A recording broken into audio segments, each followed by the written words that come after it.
We're live. Hey everyone. Hello. Oh, we forgot to mention our book pick for October. Well, I think everybody knows because we already kind of mentioned it. Yeah.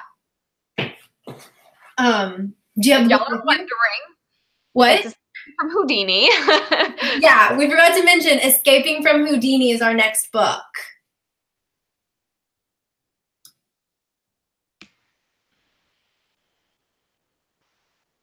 I'm not seeing the video up yet. I'm on it. Oh, you were?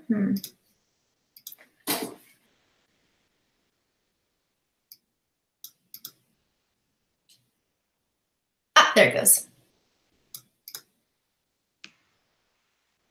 Hello.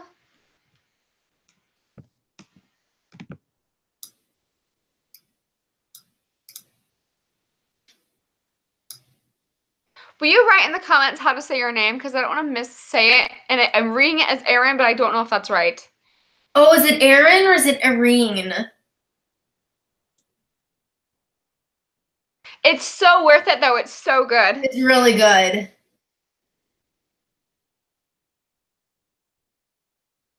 Yes, I'm really sorry if we butcher your name. Well, it just looks so pretty, and I'm wondering how to say it. I'm also trying to figure out how to get more light in here without losing light right now.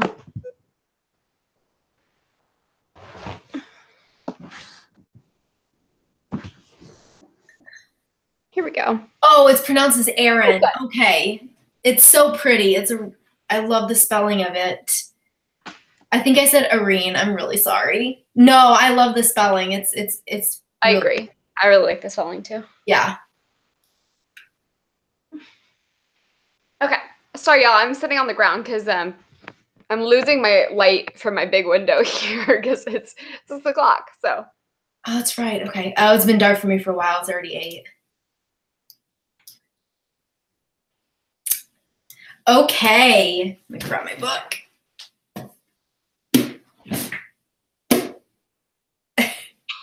I'm so excited. So let me guess, you hated it. 5 out of 5 stars. Yes, same. How does this one rate up compared to the other ones? I think this one's my favorite, actually. I think The Fiery Heart will be my favorite of the series. Really? Yeah. I mean, I really liked Silver Shadows, but I think there's just so much that happens in The Fiery Heart that I don't know. I'm between this one and Silver Shadows. What about you? I think I still like Indigo Spell. Okay. I don't know. This is where like it's starting to really evolve into like the story is different, but like evolve in a good way. Mm-hmm. And same, Haley. The ending of The Fiery Heart. Mm-hmm. Oh yeah, 100%. So spoilers if you have not read The Fiery Heart. But we will not spoiler Silver Shadows. Don't worry. Yes.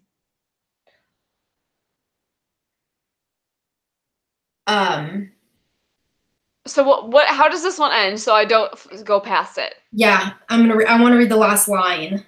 Both me and Gabby have read Fiery Heart and Silver Shadows this one. And so I have read the excerpt of the Ruby Circle. I have the Ruby Circle, but like at the end of the book, you get a chapter, and I already started the Ruby Circle. Okay, so the very last page, she is in re-education, and they say, then you leave us no choice. That okay, wait. She says, all right, let's see what you got. I love that. That's such like a powerful ending. I know. I think that's why I'm loving this one so much. Like, gosh, Rochelle Mead's endings. I mean, her last sentence. Mm-hmm. Oh. Were we surprised that she ended up going to re-education? No. It's not like it's like you know, it's a shocker because like that's what their big threat is throughout the entire like first couple of books is re-education, you know? So it was like bound to happen, but it doesn't make it any less good. No, I was not shocked she went. So I guess I was shocked at how she went. Really? Well, not shocked, but that was one of the things that I couldn't like literally pinpoint. I had so many different theories. So I figured her sister would. Like, I wanted her sister to be on her side so badly.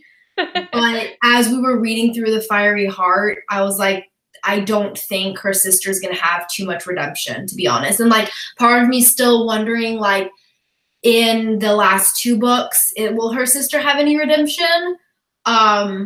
And like end up turning to her side and like helping her out. But I don't think she will. What's her sister's name again? Zoe, yeah. I don't think Zoe's gonna end up being, I think her dad has like his claws in Zoe too much. And I think she wants his approval so much that she's like lost humanity to that point. Yeah, Zoe's just very, I don't want to say she's a one-dimensional character, as in like Rochelle Mead didn't do a good job like with her character development, but like her personality, she is pretty much like, she just has no personality. Like she literally just like you said, she wants her dad's approval so much, and whatever her dad says is like what she believes. Like she doesn't think for herself. Like, yeah, she's a parrot. And I don't know if Sydney, because I forget, Zoe's a lot younger than Sydney is.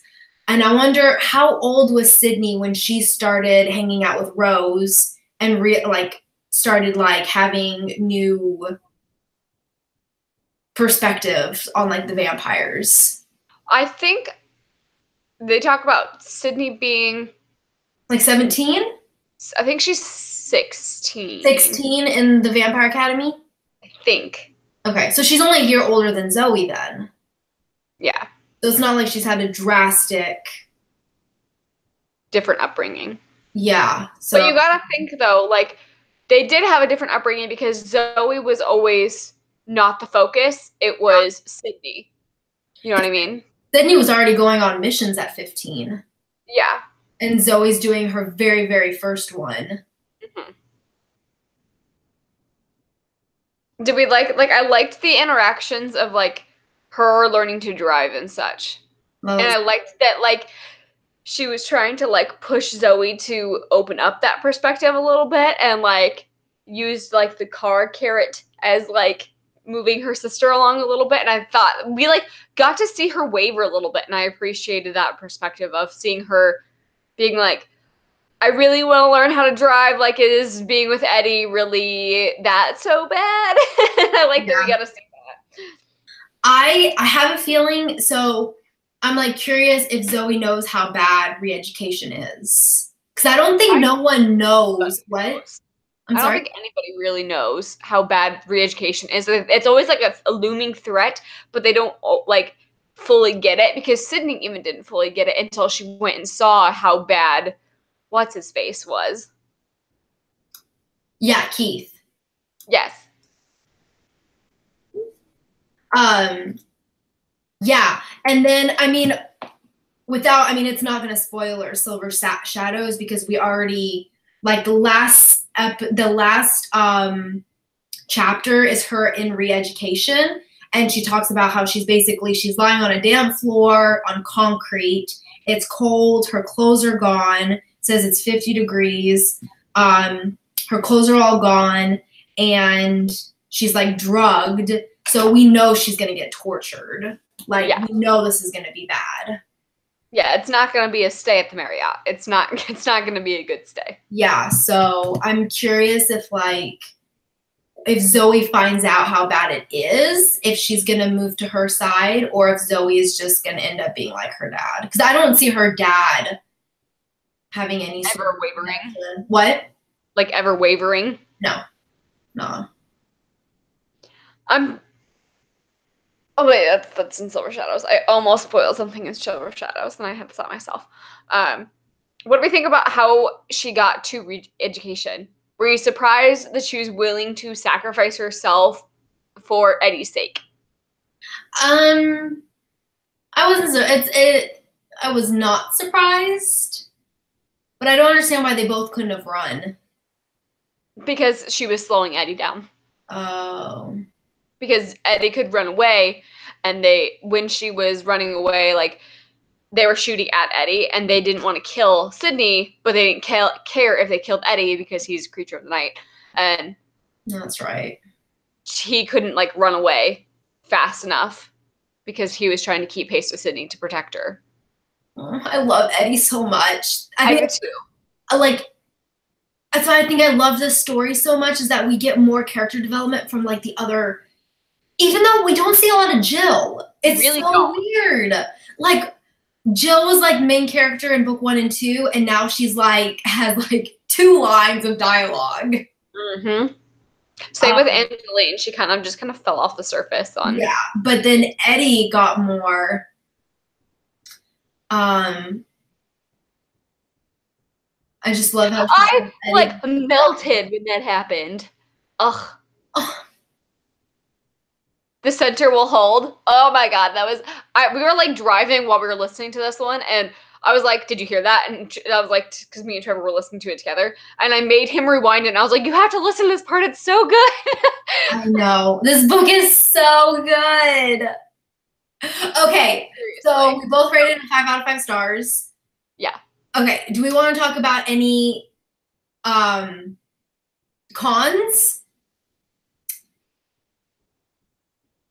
I have, like, none. Well, I wish we see more Jill. I wish it would.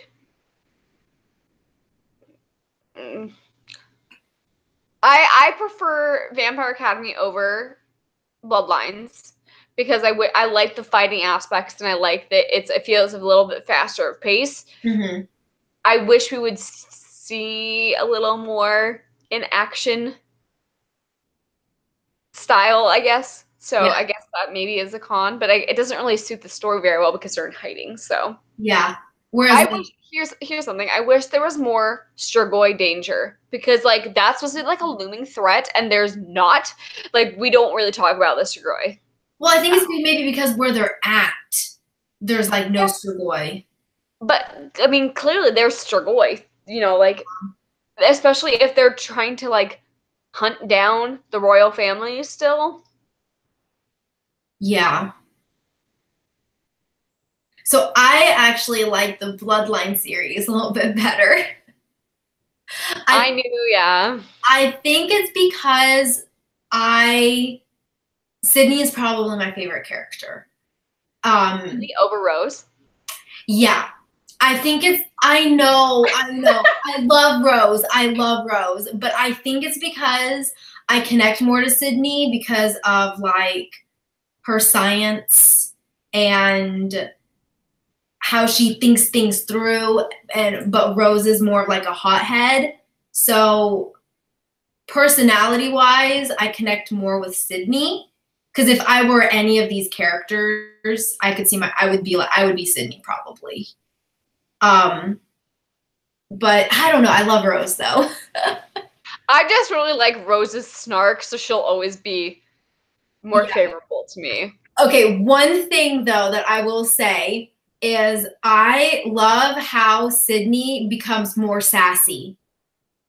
Yeah, she definitely, like, comes out of her shell a bit. Yeah, like, she starts to get a lot of sass from Adrian, especially the very last line. She's like, okay, let's see what you got.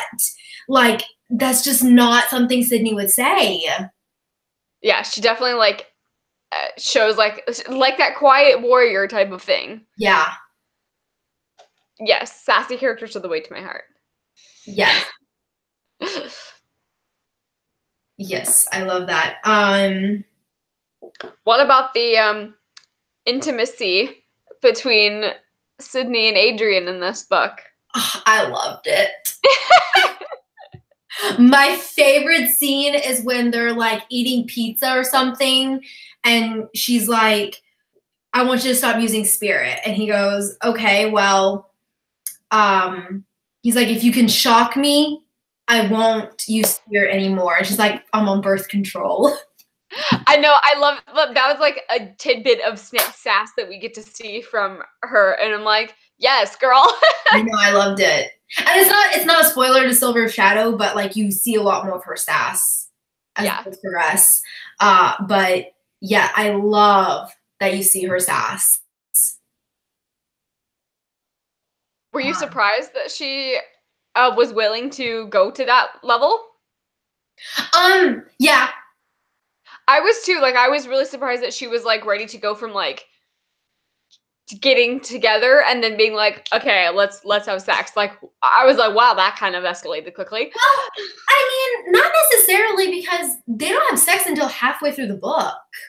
Right, but the fact that she was in that mindset, I really thought that as much as analytical as Sydney is, I really thought that she was the only way that she would be able to get past that point was gonna be through like the passionate aspect, not something she thought through. Yes and no. It's hard because it's like she is the analytical one, so she would be planning out that type of stuff.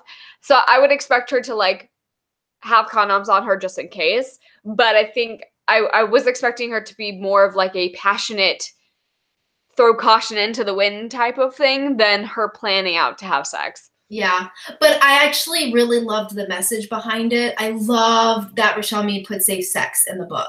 Yeah, and then it's put it in the girls' hands too. Yeah. Like, no one's going to take control but me. I really like that too. Yeah, I don't know if we see it much between Rose and Dimitri. I don't know if they talk about safe sex. But I really love that, and how she's like, yeah, I made a spreadsheet of like different, like, do I want to do the pill or this or that? And I thought it was like a really good, I like that. I really, really liked that. There's not enough books that talk about safe sex in young adult fiction. I agree. Or in like fiction in general, I haven't read like a lot, and I love romance. Like, I love Nora Roberts, and this book did so good on it. So I really appreciated that. And like what I loved about it is like, I love that just because being safe doesn't take away from like it being passionate. You know what I mean? Yes. So like they were still able to have like be intimate and have passion and still be safe. So what do we think about having Adrian's point of view? Oh my God, I loved it. I will say though, that is one con. I had trouble going between Adrian and Sydney. And I think it's because the first 3 books are in only Sydney's point of view, and all of Vampire Academy is in Rose's point of view. So there were a few times when I was reading it that I was like, because the audiobook had male and female. Mm-hmm. So, but when I was actually like reading it, I was like, oh shoot. I was like, that doesn't make sense. And then I realized, oh wait, I'm in Adrian's point of view right now. See, and I listened to the audiobook, so it didn't have a problem like distinguishing Adrian's versus Sydney's. But I loved this so much because we got to, you've read Vampire Academy, if you run through Bloodlines, I really loved that we got to see Adrian's point of view because we got to see how his spirit is different from Lissa's spirit, and we got to see how it affects him differently and how he deals with it and how it affects Jill differently than it affects Rose. I loved all of it. So I loved that part of it. Yes, I forgot. I mentioned that in my reading vlog, and that's probably one of the reasons why I love this. I love The Fiery Heart so much. It's probably my favorite one of the series, is because of Adrian's character development. Like, I don't think we would have, because in Vampire Academy, we're able to see Lissa character arc through Rose because they're linked. We don't get that with Adrian. So for the first time, we're seeing like how much it's affecting. And like with Lissa, it was a little bit easier because she was self-harming. So you kind of saw her like physically how spirit, but with Adrian, it's just so much more like because he doesn't self-harm. It's all mentally. Yeah, and he like self-soothes with the alcohol and the drugs and things like that too. Yeah, and like he's so like able to brush it off, that if you don't really know him, you don't realize like that he is like you said, with alcohol. Like you just think like, oh, he's a partier, he's drunk again, but no, really, he's drinking because he's in pain. Yes, absolutely. So I really like that we got to see that development. I think that like made leaps and bounds in the books. The fact that we got to see that point of view from him. Yes. Yes. What do we think of the new what's his name? Oh, the Guardian? Neil? Yes. Paul? Neil. Paul. Where did I get Paul? Neil. So in the audiobooks, like we got to hear the British accent, and I love that we got to like, I like that like when we first see Adrian and Jill interact in Vampire Academy, he's got the nickname of Jailbait, and he like kind of pokes fun at her and things like that, but like in a tender way. And he kind of pokes fun at Neil, but not in a tender way. And I like that we get to see that spunkiness from Adrian again. Yeah, I'm not a fan of Neil, but I like the added interactions between Neil, and we got to see that like big brother persona of Adrian for Jill.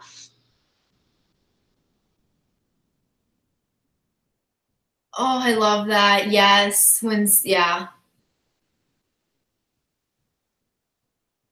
Did you like Neil?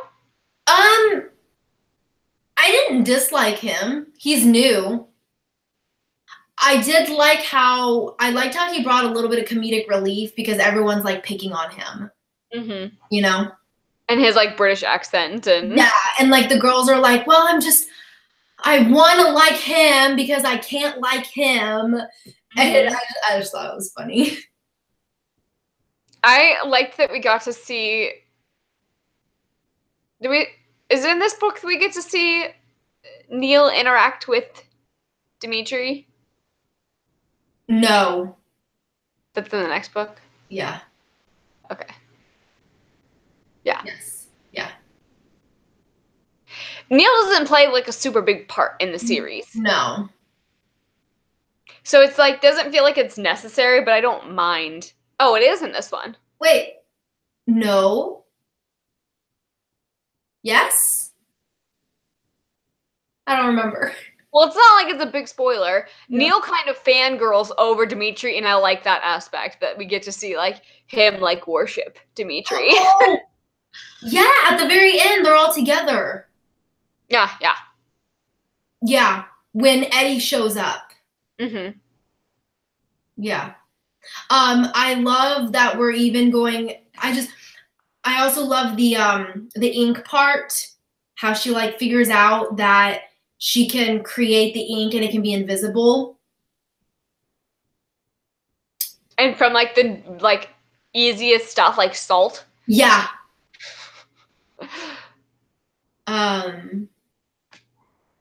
There's just, I don't know, there's just like so many little moments that I was like, oh my God, this is so cute. One of my favorite parts of the Ruby, or not, I keep wanting to call it Ruby Circle because I'm picturing the orange cover. Fiery Heart. One of my favorite things in Fairy Heart is the escape plans that they come up with. I love that aspect, and I think it's so cute that they like that's their banter between each other is like escape number 347, and it's so cute. Move to Hawaii. Yep. Yeah, that's really cute. Oh yeah, okay, you're right, because this is the one where there's another. Wait. Yes. No. When does Adrian go on the pill? When he gets on medication? Yeah. Is it in this one? Did I just spoil? No. He goes on his bipolar meds. Yeah. Okay. So it's when they're all together because they have the new there's been another Strigoi saving. Mm-hmm. That's what they call it. And then he's trying to like get the spirit out of the blood. And then he basically is like, well, I can't because I've been taking pills. Yes. And then everyone's like, what? How could you do that? And then I love that he like stood up for himself. I agree. And he's like, that's my choice to make, not yours. And you guys can all suck it. Like, I loved that part. Yeah. And how he like told Lissa, he was like, you know what spirit can do. He was like, you were on it. Heck, you were like self-harming. Like, I can do whatever. Rather have me do all this instead. Like, yeah, I loved that he stood up for himself and for what is good for his mental health. Yeah. And I like that we got to see him actually going to a mental health professional too. Mm-hmm. And we got to see that message that that's important to actually like go seek professional help. I thought that was interesting. I assumed he was going to go see another Moroi. Oh. Because Lissa, so I was really shocked that he just went to like a human psychiatrist. I assumed he was going to go see like a Moroi that's a psychiatrist because I think that's who Lissa saw. Mm-hmm. He was seeing like the psychiatrist at the academy, and that's who put them on the pills. But I guess he didn't have that luxury. Well, that and I mean, he's kind of in hiding because people know that he's with Jill, so he can't really seek out that much Moroi. You know? So when Lissa was on the pill, did it affect Rose? It just quieted the bond. It did? Like same with Jill, yeah. Okay. Because I think Jill mentions that like the bond is like silent. Yeah. I think that was a little bit of a cop-out that was like a little too easy of a fix that like now he's on bipolar pills and now Jill can't experience the sex with them. Like, I kind of wanted, as much as like weird as that is, I wanted that like interesting, how are you going to work around this type of thing? And I thought that was a little too easy. And I wish that what? Because Rose had to like work around it. Like she caught herself in the middle of them, and she had to be like, oh no.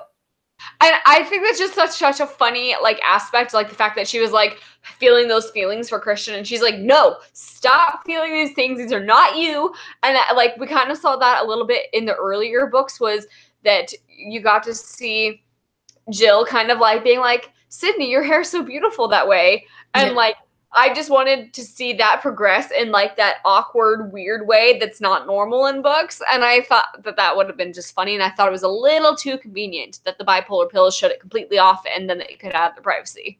Yeah. But then again, Jill is like 14. I know. And I'm not saying that I want her to like, I just like that conflict of trying to figure that out. Right. I think if Jill had been a little bit older, I think that it would have been a lot funnier. And I think maybe Rochelle Mead did it because of such a big age difference. Yeah. Is Jill 14? I thought she was a little bit older than 14. She might be 15. She's a freshman. Okay. So she might be 14. Yeah. 14 or 15, yeah. Yeah, so, gosh, so much happened in the book that I read this so long ago. What? Hard to pinpoint. What did Trevor like it? Oh yeah, he loves the series. He's on my side though, that he likes Vampire Academy better. It's got a little more action. See, I love the science behind it. So Haley said she's 15. Yeah. Okay. Oh my gosh. Okay, Wolf and Miss Terwilliger. I love this. So funny. Were you expecting that one? No. I love it. I love it. I'm trying to go through and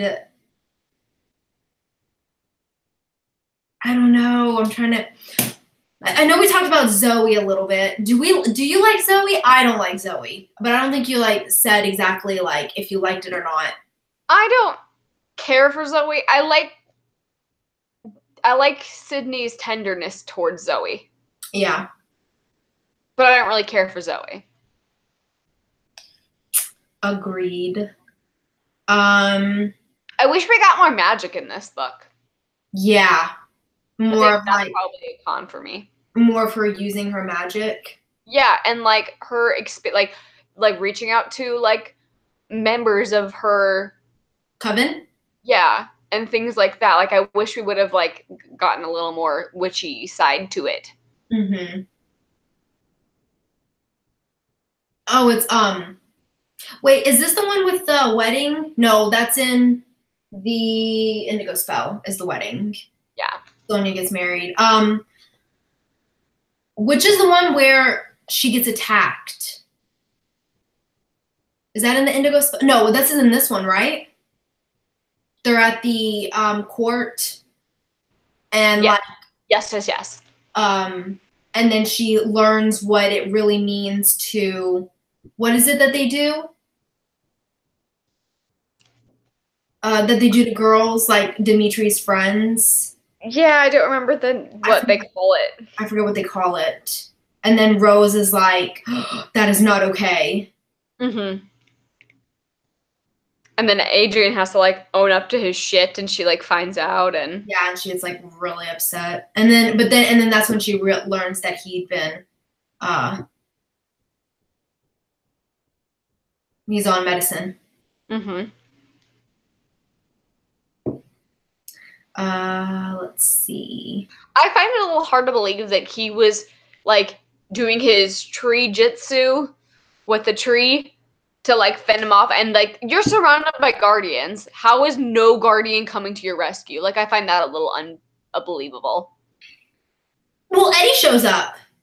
Yeah, eventually, but, like, not for a while. That's true. Like, you're surrounded by people who are meant to protect you. If there was, like, a Strigoi at court, like, everyone would come swarming.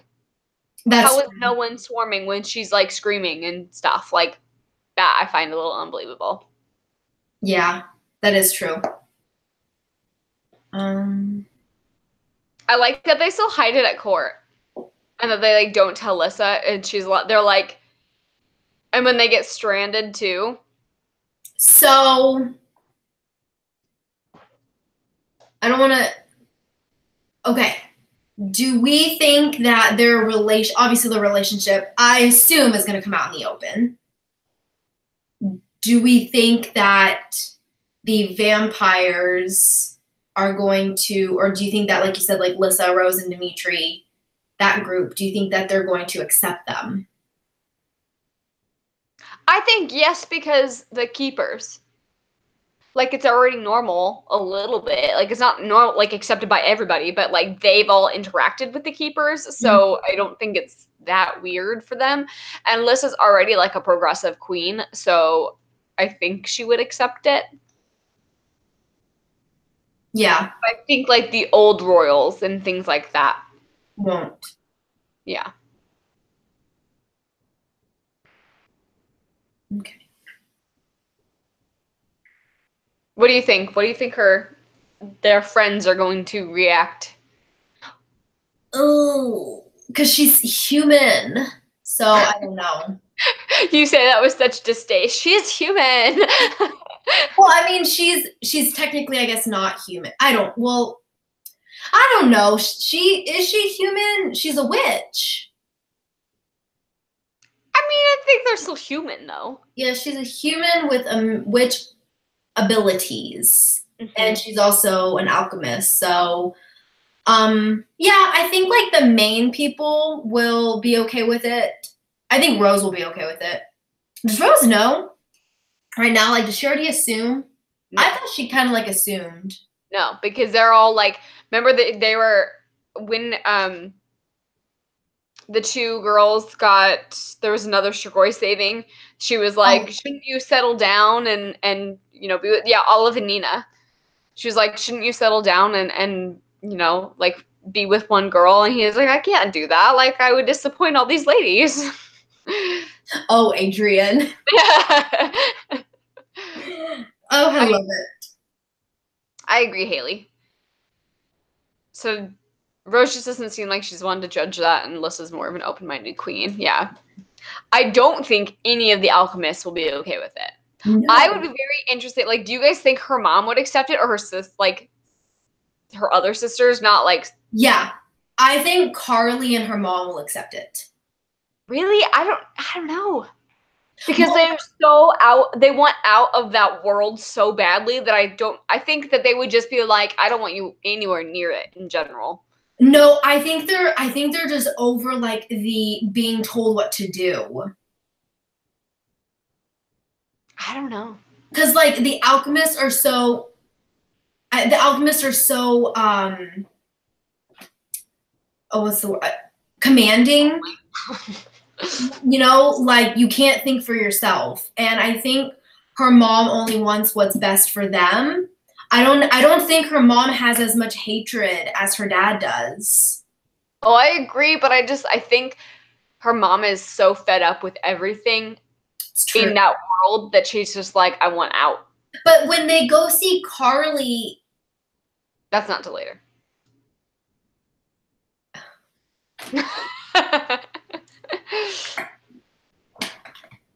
I thought it was because I saw the word Carly. Carly and Zoe really wanted to go out so that they could score a meal. Oh. But mom just said it's her birthday, let's do whatever she wants.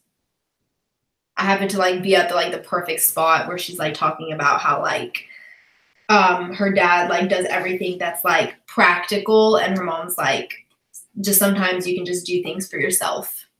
Mm-hmm. I don't know. I guess maybe if you put it that way, she might. I don't know. I don't think her mom has as I see what you're saying. Like I totally see like her mom not. I could see it both ways. Like if her mom doesn't accept it, I could understand. But if she is accepting, I also understand because her mom doesn't have as much hatred. Like her mom hates the alchemists. Like yeah. She doesn't. Like she hates the alchemists because they hate so much. Okay, I can accept that. Yeah. What else happens in this one? What's his name comes back, kind of. Yeah. What? Marcus? Marcus, yeah. Right? But we just get like a glimpse of him because they're supposed to meet up together, right? And that's when she gets taken. Mm-hmm. Yeah. Now, were you shocked with re-education? Like when you read that last chapter? No, because I remembered that. So like that's like that sticks out pretty big in my brain. So when you read it the first time, were you like shocked at how cruel they could actually be? Like I didn't realize they were that cruel. No, because of how extreme they already were and how strict they already were. That didn't surprise me that it went to that extreme. And I think like they were just alluding to re-education so much that I was like, it's inevitable. Like something's gonna happen. Yeah. Okay. I thought it'd be bad, but I didn't think it was gonna be like I didn't think it was gonna be this bad. Mm-hmm. I was expecting like kind of like just from reading the first that last chapter in The Fiery Heart, I thought it was going to be more like mind control, like kind of like Divergent. Okay. I didn't like more psychological warfare than exactly physical. I didn't think it was going to be like I didn't see her being like locked up in 50 degrees and like starving and drugged. Fair enough. Like she's basically in prison. Mm-hmm. So I didn't expect that.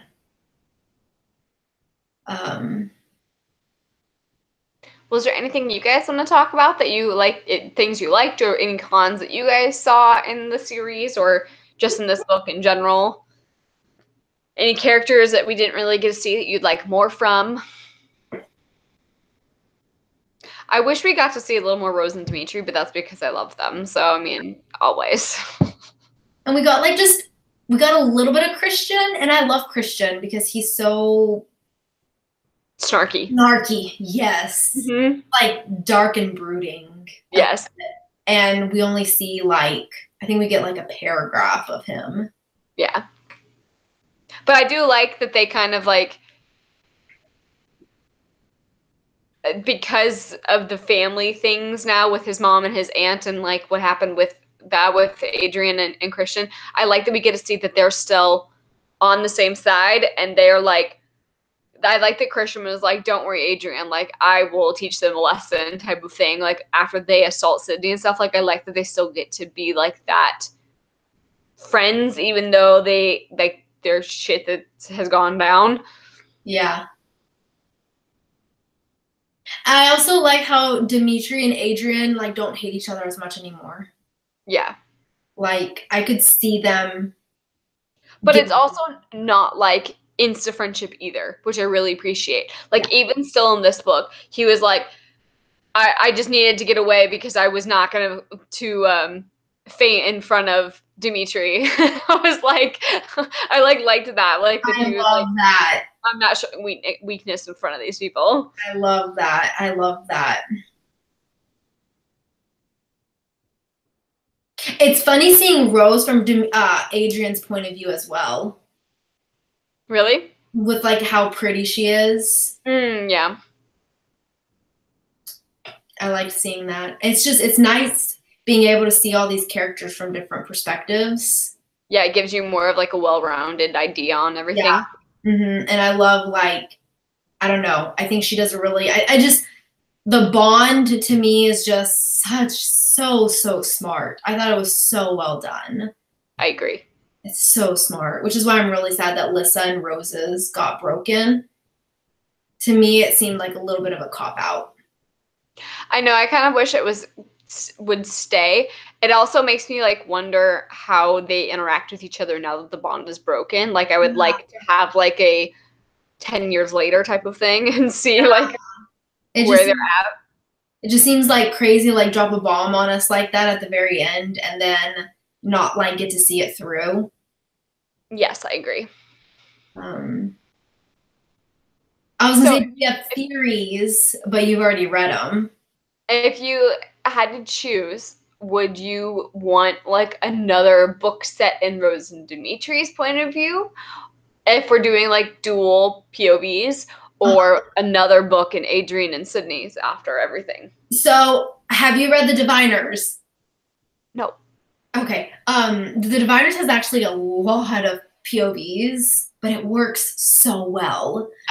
What? So well. What? Read the comments. Sorry, I, like, just interrupted you there, but I, like, that was my instant reaction. There's no filtering that there. I didn't hear. What did you say? I did not mean to interrupt you there. I just had no filter there. You're fine. I just now read that. Oh my gosh. I pray that you're right, Haley. What? I pray that you are right. Oh my gosh, Haley. Oh, that is so exciting. Well, it'd be exciting too. That's true. I would actually love, because the reason I brought up Libba Bray is because her Diviners, there's like 10 point of views, and it works really well for the story.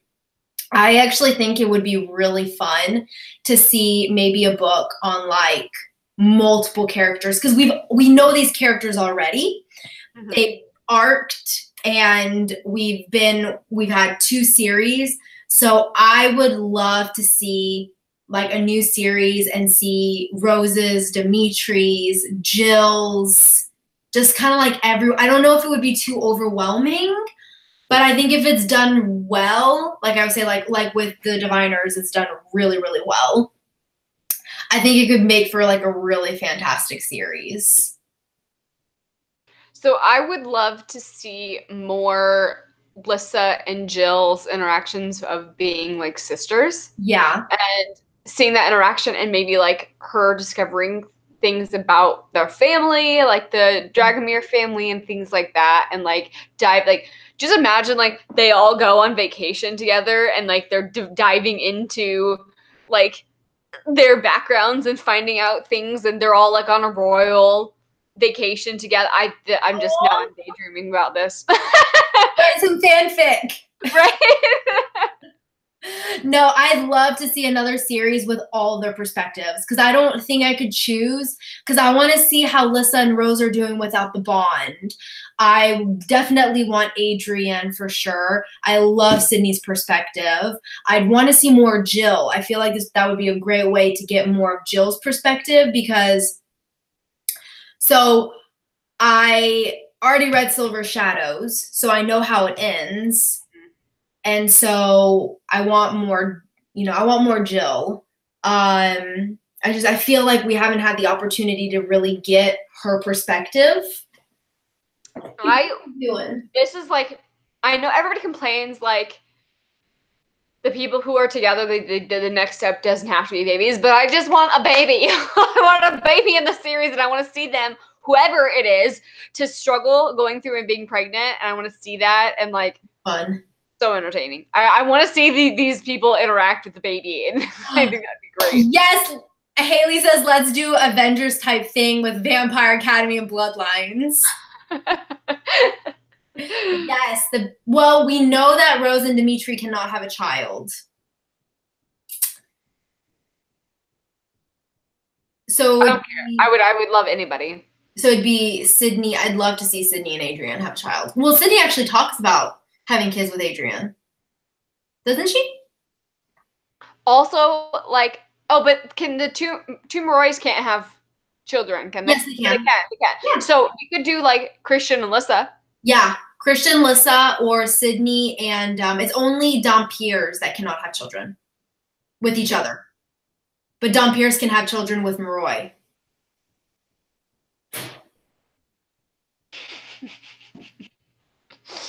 That'd be so good. I'd love to see.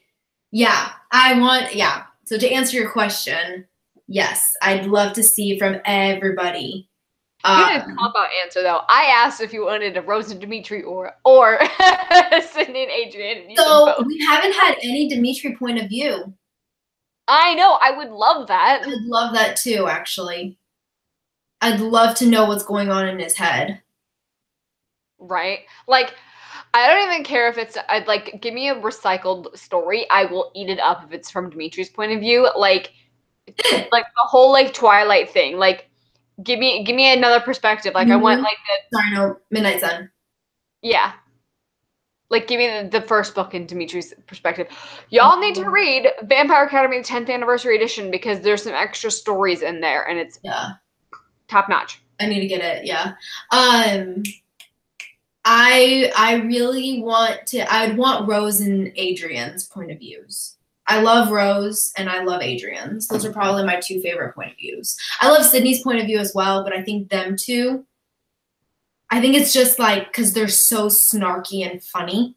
I love being in their head. Yeah. Yeah, Dimitri is really complex. It'd be really interesting to see like what Dimitri's thoughts are in the first Vampire Academy. Wait, is the 15th? The 10th? So they just had the 10-year anniversary. Are they about to have the 15th year of Vampire Academy? No, not yet. No? I'll say maybe she's doing something for that. I don't remember completely, but I think there was a POV of Dimitri's in the 10th Anniversary Edition. Ooh. I don't remember completely, though. Now I want to go back and reread it, because we get like 100 pages of different perspective, or of extra stuff. Really? It's really worth it. Okay.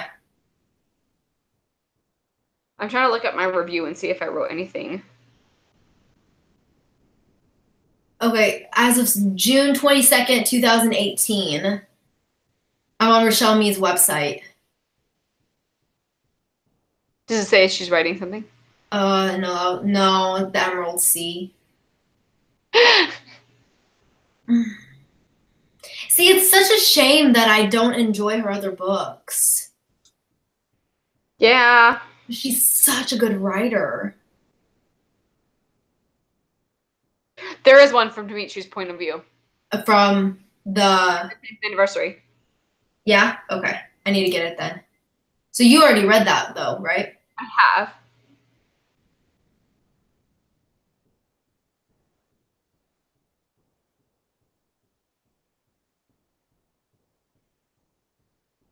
Hmm. Yeah. I'm not seeing anything. So there's 5 stories in here. There's The Turn in the Flame, which is Tasha Ozera's story. I don't 2, like from the Journal of Vasilisa Dragomir. And it's like journal entries from Lissa. There is the third one is The Meeting, and it's chapter 1 of the Vampire Academy from Dimitri's point of view, and we get to see his impressions of Rose, and I really enjoyed that. And then there's like Vampire Academy, and then it's Rose's point of view, and then there's I'm trying to read someone's review here. I remember there's also like a scavenger hunt that she interacts with Dimitri that we get to see like them flirting, and there's like a scavenger hunt that's happening, and it's like infamous in the school, and Dimitri is like on guard and trying to keep people in line, and yeah, just go read it. It's all great. I'll have to get it. I think I saw it at Half Price Books. I'll get it next time I'm there. Well, is there anything else that you guys want to talk about for Fiery Heart? I need to go back. Are you gonna reread Silver? No, you just read. I'm gonna reread Silver Shadows because it'll be like 2 months. So I might reread it again. Really, like I read it in like 1 day. I couldn't put it down. We finished it, I think, in 4 days. 4 days. While we were on vacation. So obviously Silver Shadows is going to be the next book, and along with Escaping from Houdini, and that's going to be on my channel. Who knows when, because my schedule doesn't come out that early, but you know, yeah. Yay! I'm so excited for Escaping from Houdini. Yes. So are you reading yeah. Someone mentioned that they need to marathon Jack the Ripper and Hunting Prince Dracula. I forget who it was that said that. I think it was Aaron. It was Aaron. They read really quickly, Aaron. Stalking Jack the Ripper is not a very chunky book. I think there's like 300 pages or so. I read it in one sitting during like a Dewey's readathon. Trisha just finished it and she loved it, and it makes me so happy. Yeah. And Hunting Prince Dracula moves by really quickly as well. So these are definitely 2 books that you could read this month. And I think that it's very appropriate for like the fall as well. So same, Haley. I can't decide whether or not I like, so I'm reading the arc, and I'm annotating the arc as I'm going, but I'm definitely going to read the bonus chapters, and I already bought the final copy, but yeah, I'm wondering how it's different too. So so which one are you going to read? Both? So I'm already in the middle of reading the arc. Yeah. And I'm annotating that one. And then depending on how fast I finish that one, because I fly through it once I sit down and read it, but yeah. I have 5 books going right now. So once I I know, it's out of hand. What do you have? Well, I'm reading Strange the Dreamer because I still have like 100 some pages. I'm listening to The Hate You Give. I'm reading Escaping from Houdini. We're doing Harry Potter and the Prisoner of Azkaban. Oh my god, that's my favorite one. And then we just finished Silver Shadows. So. Okay, well, at least Silver Shadows will be done with, so you don't have to worry about that one for Muggles. Harry Potter, I mean, y'all are just listening to the audiobook of it, right? Yeah. Okay, so. But I'm flipping through so many different ones. So once I clear out some of the other ones, I can just focus on that one. Like, literally, as soon as I finish Strange the Dreamer tonight, I'm gonna pick up Escaping from Houdini. Plus, there's like so many good books that are coming out right now that I'm like, oh, I want to read everything. Like A Lady's Guide to Petticoats and Piracy. Yeah, I already have that one because I bought it last night. There's a new saga that just released today, so I gotta pick up that. Oh my gosh. I know. I'm way behind on like my Spider-Man and Deadpool's too. So I have so much that I need to get to. So I guess Haley, it sounds like you're reading the arc as well. Which one do we discuss in our live show? Obviously, it's got to be like the real one. We'll do the whole thing, like because we'll discuss both plotline. Okay. I don't know if I'm gonna have time to read both though. I know. I don't know if I'm gonna read both fully, but I'm at least reading like the bonus chapters that the Barnes Noble edition has. Okay. I thought it's very strange, like, oh, you don't have an arc, just the final copy. Okay. So maybe I'll just go buy the final copy. I am loving annotating. See, that's what I really want to do. I want to and I started doing that too. Like I'm annotating in it because I don't know. I just well, I'm not gonna. You can't sell arcs, so I was like, this is perfect. You can't what? You can't like sell arcs. No. So it's like that's like perfect excuse for me to annotate without feeling guilty. Exactly. Like I can't sell it back to like half price or anything like that. So plus it's my arc. I want to keep it. So yeah. I really want to annotate in it as well, but I don't want to I don't know if I'm gonna have time to reread the next I might look it up. Maybe once I finish the arc, I might look now that the final edition has been released. I might look up and see someone's bound to do a review as to how the two are different. And I might just read and see how different it really is. Is it a crazy, completely separate ending, or is it just a little bit here and there? Yeah, we'll have to wait and find out. Yeah, because I've been watching Christine's videos, her writing videos about her book and how she explains how the arcs and stuff is, and she made it sound like once you submit for your arc, that's that's it. Anything else that gets changed is more grammar. So, well, we'll find out, and we will. Yeah. See you guys next month on my channel. Oh, I'm so excited. I'm jealous. You get escaping from Houdini. Yeah, but you get thrown with glass, so give me a break. Yeah. All right, so we will see you guys next time. Bye. Bye.